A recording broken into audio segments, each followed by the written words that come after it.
Hello, welcome to Be Nice and Collect. We have here one of my bias, Anya. This is made by Threezero. I was not impressed when I saw a review of this before, but let's see my reaction when I unbox this in person.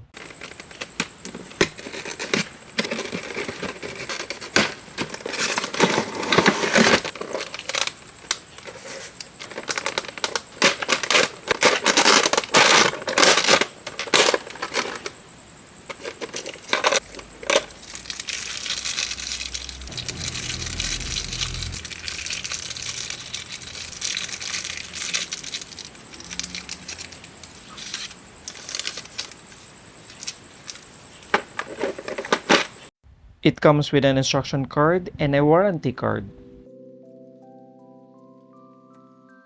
Please check at the back for more details.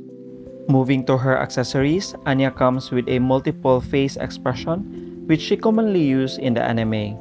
My favorite face expression is the sneaky face expression.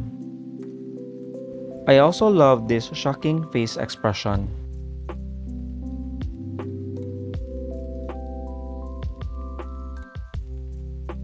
She also comes with her stuffed toy. It has minimal possibility on its parts.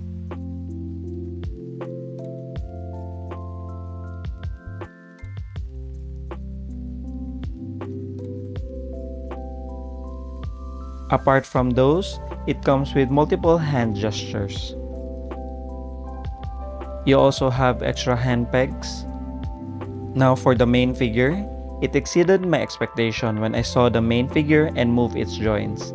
I did not expect that much from this figure based on the reviews that I saw before. But now I'm holding it, I really like it. Replacing its faceplate is very easy, just like an Android.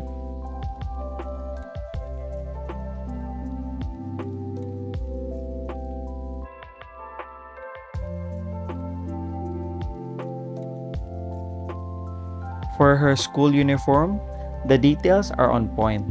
What bothers me is this gold paint in her outfit, as it may fade over time. But we will see. I just hope it will remain as is.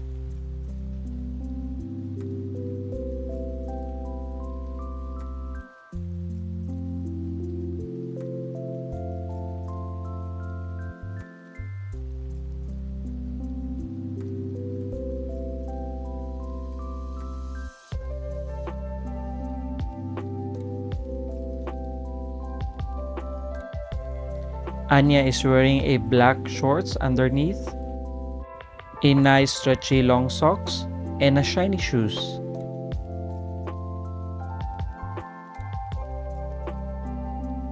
For posability, this is another thing that I like with this figure. I like how smooth to repose this figure. It's totally different from an Android doll wherein the joints will stay intact when you repose it.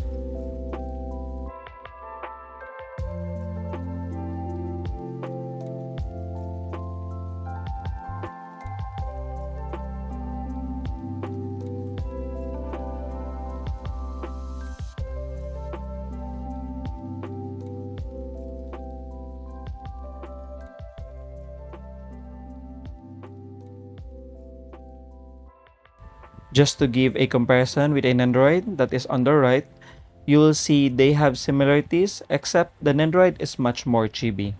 The hair color differs as well, and of course the body.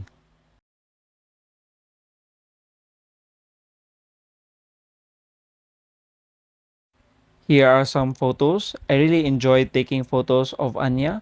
She is perfect to create a meme or funny post. I'm glad I picked this up. I'm excited for Lloyd and Yor. So that's it guys. Thanks for watching this video. Shout out to Toy Unboxing family, friends, and viewers.